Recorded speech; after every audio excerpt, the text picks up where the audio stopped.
যারা তরকারি রান্না করতে পারেন না, ভয় করে, তারা সহজভাবে তরকারি রান্না আমার কাছে শিখে নেন। প্রথমে দেখেন পেঁয়াজ তেল দিয়ে ভাজে নিচ্ছি।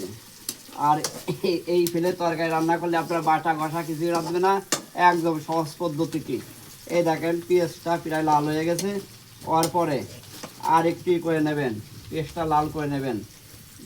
সুন্দর করে আপনারা খেয়াল রাখবেন যাতে আপনারা সঠিকভাবে শিখতে পারেন এবং কেউরই কাছে ধর্না ধরা না লাগে।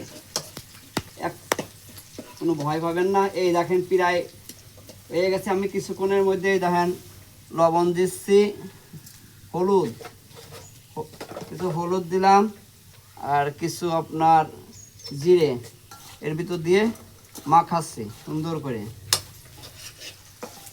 করে মাখা ফেলতেছি। মাখানোর পর আপনার এইগুলো এখন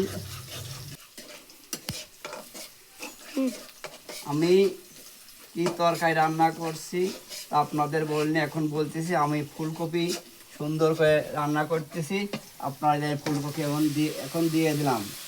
দেওয়ার পরে আপনার এখন আমি সুন্দর করে এর ভিতর আর স্লাইড পরিমাণ একটু পানি দিতে হবে। পানি দেওয়ার পর আপনার এখন সুন্দর করে কষাইতে হবে।